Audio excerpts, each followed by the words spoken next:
herbs are classified in 3 categories. The first category is whole body. It acts on every part of the body, every cell, every organ. So I use that, the whole body. The second category of herbs is local usage. And local, some of the herbs would be berberines like echinacea, golden seal, juniper, usnea. These are some of the, they are more specific, like usnea and juniper are more specific for the urinary tract. So these are herbs that, you know, if you get any herb book and it says it's good for, and then it says, you know, 2 or 3 different things, that would be classified as a local herb, okay, specific for it. And you know, like bilberry and blackberries and things, those are good for the eyes, eye drive and things like that. You know, so that would be considered then a local. And then the third category is synergistic herbs.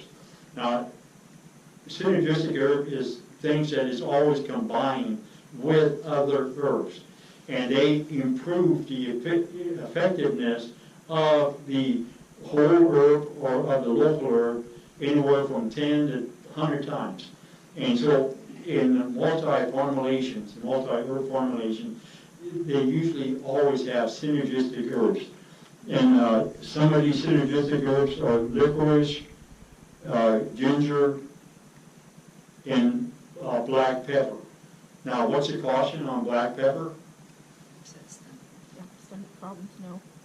It increases absorption. Right, it increases absorption. That's why it's a tremendous synergist.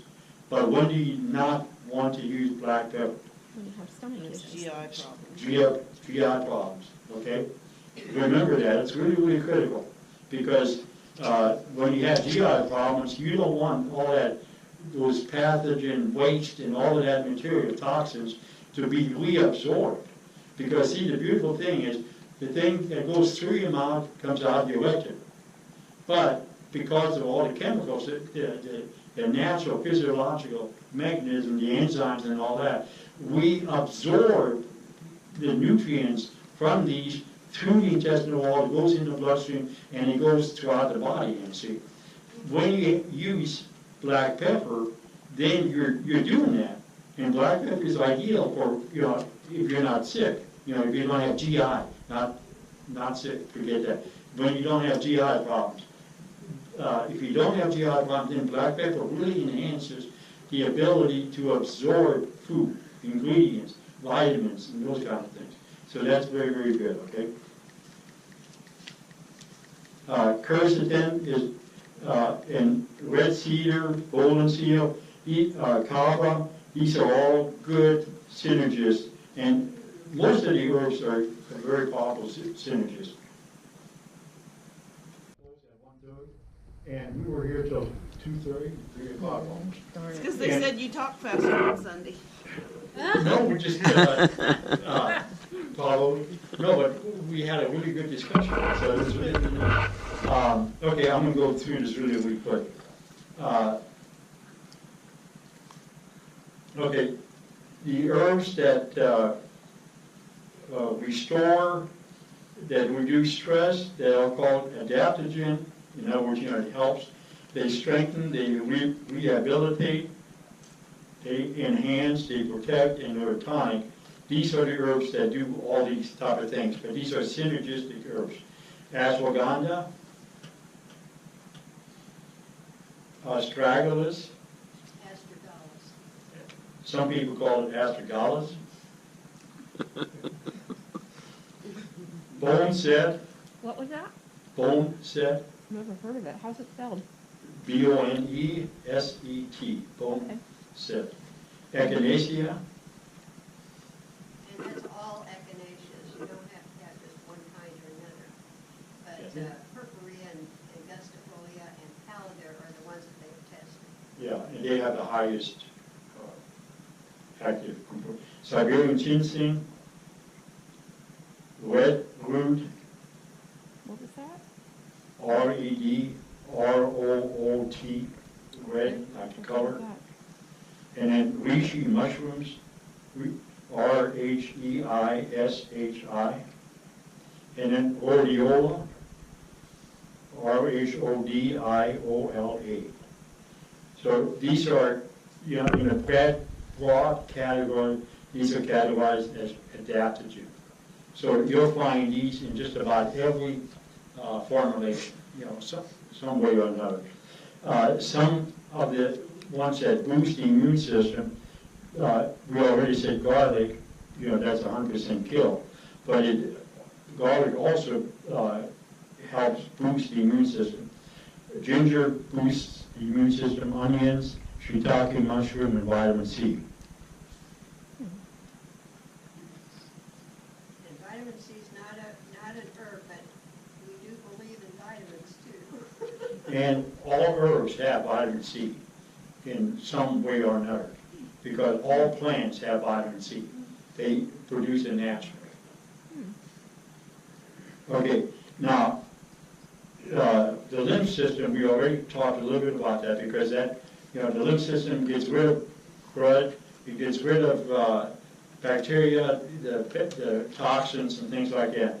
So I'm not going to go real deep into it, but I'm just going to give you some of the things that you can do to improve the lymph system. The lymph system, we very seldom even hear about it, let alone talk about it.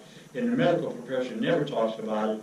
In fact, do you realize that the appendix is part of the lymph system? Did you know that? And when the lymph system starts to, the nodes, when they start to swell, that's when you have side issues with the appendix. And so if in children and stuff, you know, if they just have a little bit of infection, something like that, don't let them cut out the appendix.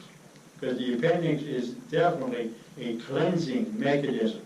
But if the lymph nodes can't handle it, then it's pushed into the appendix, because the appendix is about, like my finger, but it can swell almost as big as a softball. So it can store tremendous amount of, you know, waste products, and then it allows it to be put back into the bottle to be gotten rid of, see. But remember, it goes through the lymph system to get rid of. So if the nodes are overworked, then you have tenderness, and this is why your physician presses, you know, in these areas to see if there's tenderness. And if you feel tenderness, that means your lymph system has already been overworked, and you need to make sure you take these lymph agents that we're talking about and do those exercise, you know, the things that we talked about as far as some. So vitamin-like, the things that you need would be beta-carotene and vitamin A, C, CoQ10, vitamin B6, vitamin D. You need to balance your sodium potassium levels. Make sure that you have copper. You need zinc, calcium, iron, silicon, and magnesium. And there's a mineral that's called indium, which you very seldom or never find, but INDIUM, that is very, very beneficial for the lymphatic system. Where do you get it? Most of it, you're going to have to look in the internet. There's only about 2 or 3 companies that sell it. The probability is that you're going to find it in a local health food store is almost nil. So those are the vitamins, minerals. Now the herbs would be. Now I know lecithin is not an herb, quote unquote, but it comes from, you know, like wheat, corn, and things like that. But lecithin, licorice is very, very powerful. Echinacea, astragalus, astragalus, golden seal, marigold, poke. Now marigold, that is not, is that really marigold? Yeah, they say marigold, but it could be Calendula. calendula. I But, bet it's calendula. well, you can use marigold too because it has the insecticidal type of things. Yeah, So it okay. helps get rid Not of, related though. right, it helps get rid of pesticides. Yeah, one's after. So Did you that, say poke, like pokeweed? yes, but the root part of it. Oh, okay. Just the root, nothing else. Cleavers, chlorophyllin, or, in other words, chlorophyll. Any plant, any vegetable that is green in color is very high in chlorophyll. So get the stuff that's still natural, that's get it out of the garden. Kale, And then, kale, spinach and nettles and things like that, and just crush it and take it. It's very powerful. So I go in ginseng, garlic, yarrow, cayenne. Now cayenne, we had a question out in the hallway. If you put cayenne on any wound, if you get it on the wound itself, there's no burning. But if you get it on just the skin, cayenne seems to prefer damage. In other words, if there's a damage, it helps. Just like if you have a heart attack, if you want to revive somebody very, very quick, give them cayenne in the mouth.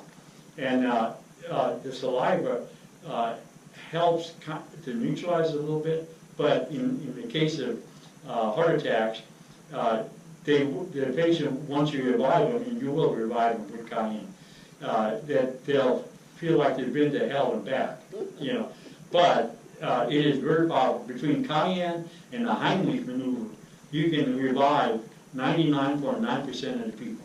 It is absolutely powerful. And the Heimlich maneuver, I talked to him personally, and we interviewed him on our radio show when he was, before he passed away.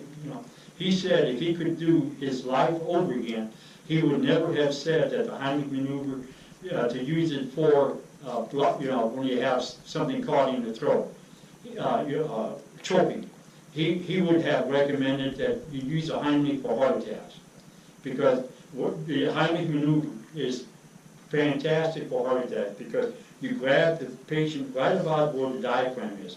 And the diaphragm is kind of like a rubber tube type of, and when you squeeze that, then the pressure goes up, and then it massages the heart. So it's a very gentle squeezing of the heart, and the heart is used to that. And so all of the electrical impulses that the heart is looking for, it's actually getting it because of that squeeze. So it is powerful, powerful. And so with cayenne and the Heimlich maneuver, you can save lives. 99.9%. Yeah, it is powerful.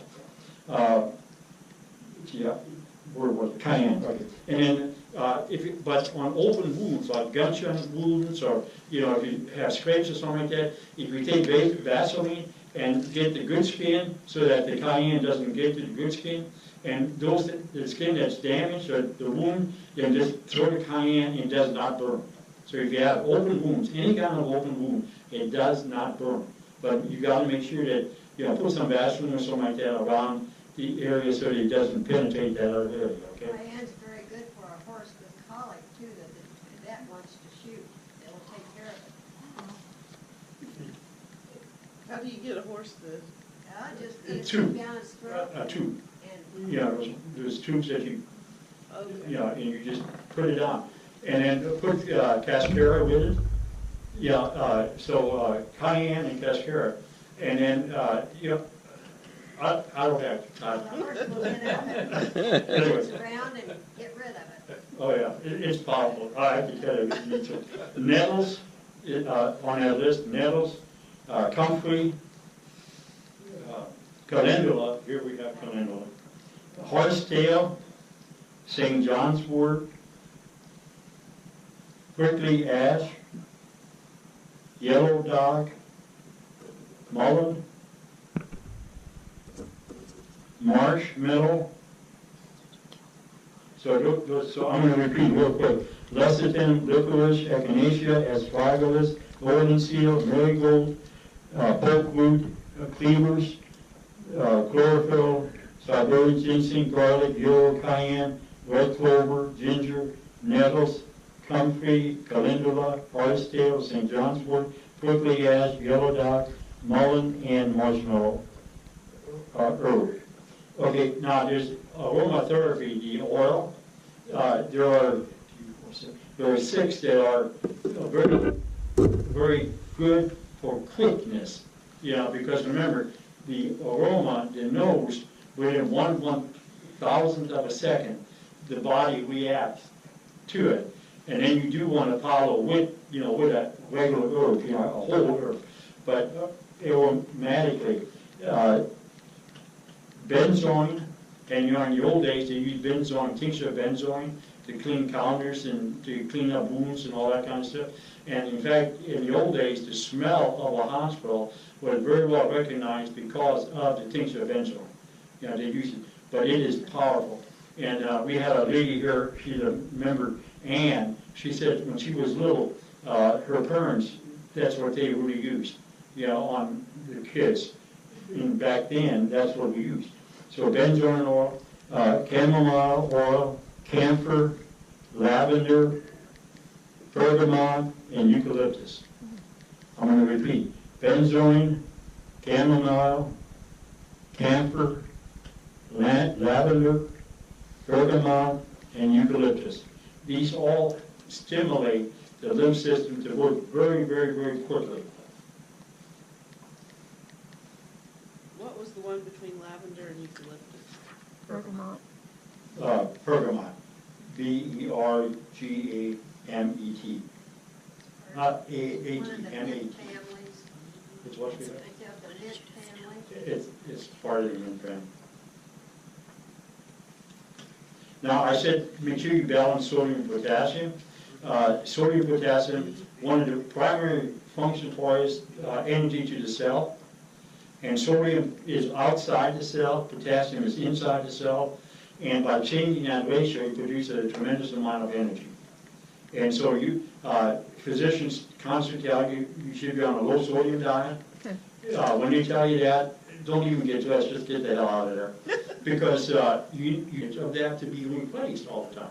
So make sure that ideally we need 1 gram of protein per pound of body weight per day.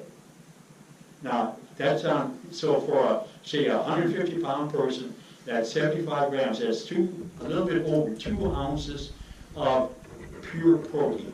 So when you buy these protein mixed things, they'll tell you the protein content.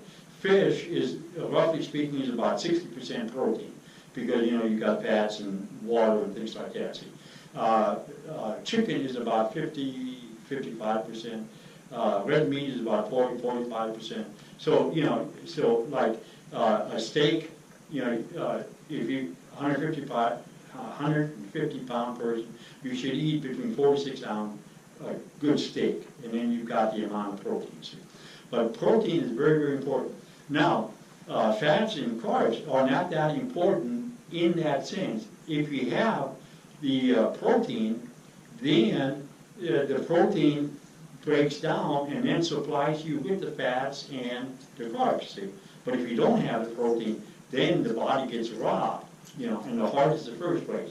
And then some of the other parts is, weakening of the muscles, the inability to walk properly because you don't have that rebounding effect and things like that. So, and then the other thing that you want to remember is protein is like a sponge. And if you don't believe that, just take a nice steak and just let it dehydrate. And it feels just like a sponge that's been completely dehydrated. And then you add water to that protein, and pretty soon it gets its full shape again, and just like a sponge. So you would never take a dry sponge and clean with it or anything like that. You always soak in the water. Well, protein requires water. So you want to make sure that you are hydrated. Make sure that you have water.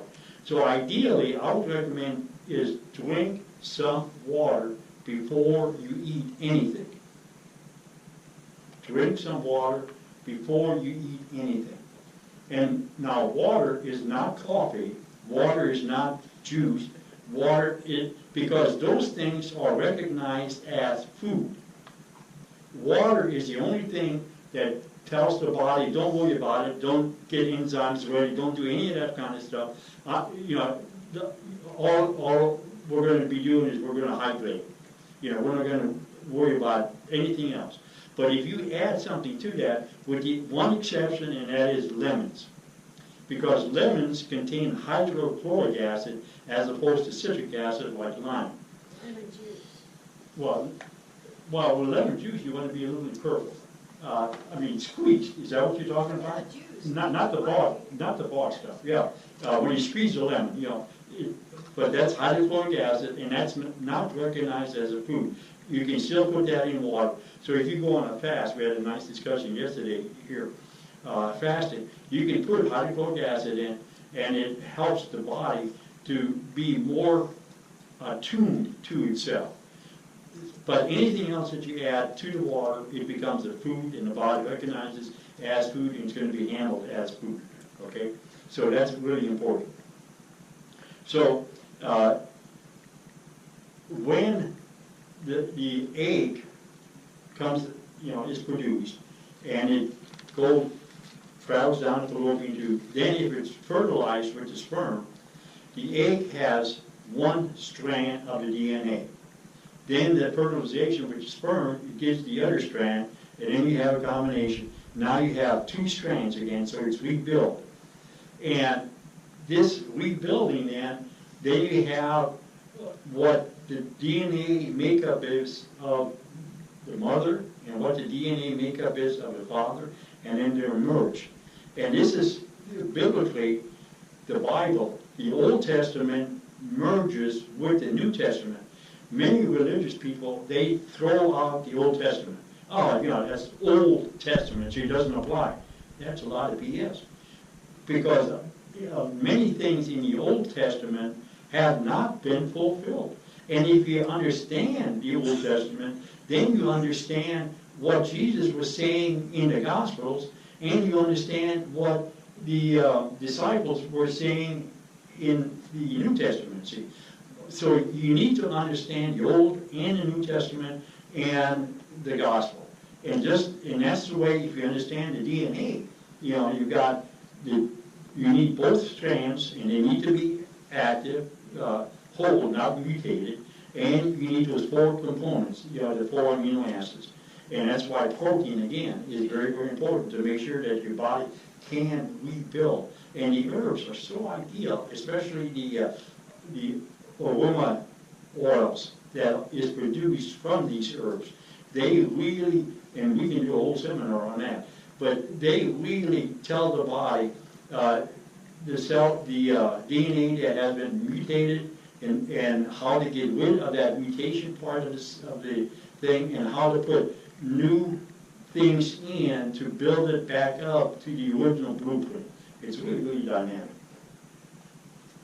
Now, once the child is formed and is in the uterus, the stem cells that the child produces, and back in, I think, Reagan's time, that's when they really got scientifically involved, and they wanted to take the stem cells, fetal stem cells, and they wanted to take them and then make body parts and all that.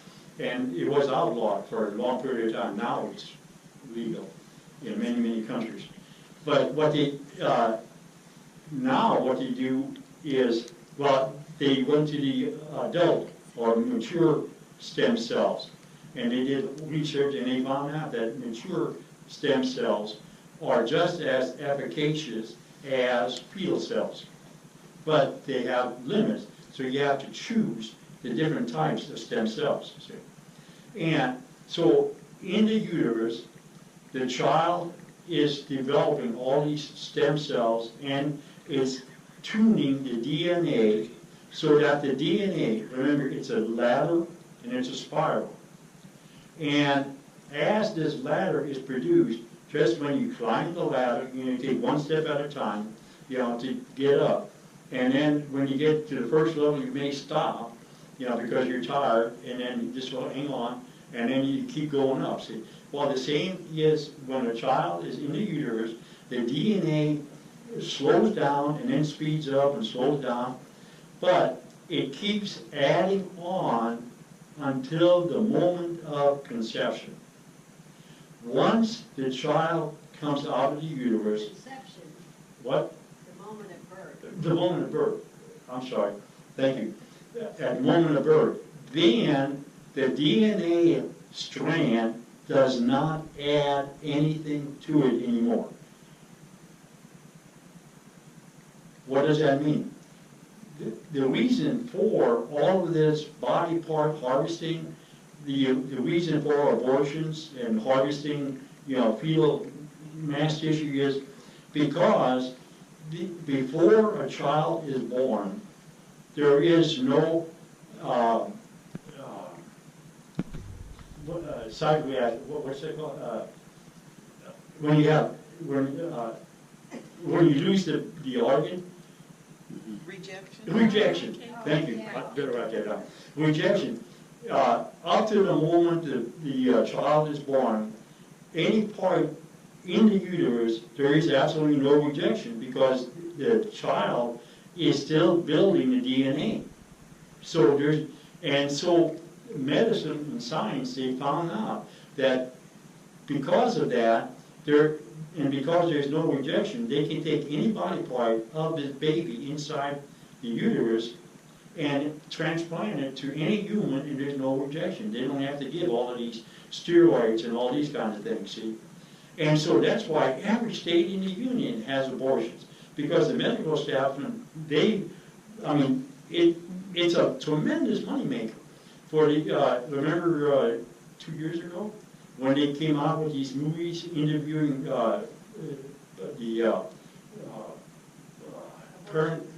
Planned Parenthood, they were proud of the fact that they were able to get any body part that you want, for X number of dollars, But this is why abortion is so common now, and this is why, until Jesus comes back, abortion is not going to change. It's going to get more and more, and we're going to, because of that rejection part of the problem, see.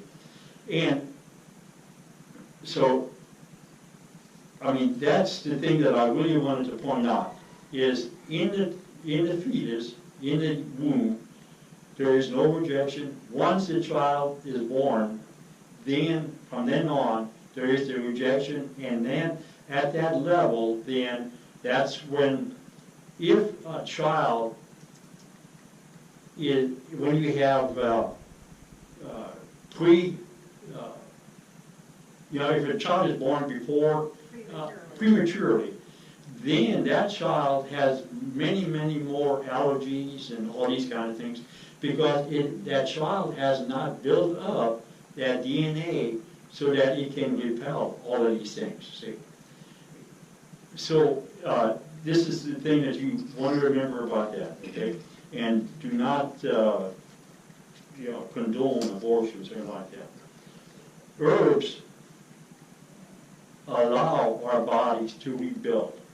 And just like the scriptures I quoted, the herbs were made by God, and it can tune our body back to normal again. And Jesus, and here again, we can do a whole seminar on it, but the majority of his ministry was healing. But some of the healing, he used earthly things like mud or the sea or ocean or things like that. Some of it was the faith of the individual, and some of them is just speaking, so the power of speech. So this is very important. Okay, now let's talk about treatment. The treatment for any of these resistant bacteria, for any of these diseases, is the first, not necessarily first, but one of the most important things is probiotics. Because probiotics, we have, roughly speaking, around 4 pounds of good bacteria in our intestinal tract. 4 pounds, that's a tremendous amount. We have more bacteria, natural bacteria in our intestine than we have cells in our body. And we have over 2 trillion cells in our body. So we have a tremendous amount of these good bacteria. And these good bacteria, they help us to make vitamin A, they help us make the B vitamins, B1, 2, 3, B12, and folic acid. They help us to make enzymes, especially digestive enzymes. They allow, they secrete natural antibiotics. They help secrete organic acids, which organic acids helps us to utilize minerals more efficiently. And these good bacteria, they produce peroxides. Now, peroxide, hydrogen peroxide. Peroxide means an O2, with a charge on it. And so these bacteria allow oxygen to be increased in the body. And so what does that do? Gives you energy. It gives you energy. What else does it do? Kills the, Good bacteria like what? kills Oxygen. Yeah. Right. And bad bacteria do not like oxygen. So the good bacteria, they produce oxygen. And so automatically then they cut back the ratio of the good and the bad bacteria. See, it's beautiful the way the system works. And also, in the present environment that we now have, now hydrogen peroxide is an agent that you can buy very, very economically in your stores, especially the one that is, that is taking everybody's business. But if you go in there, you can get a quart bottle for 88 cents.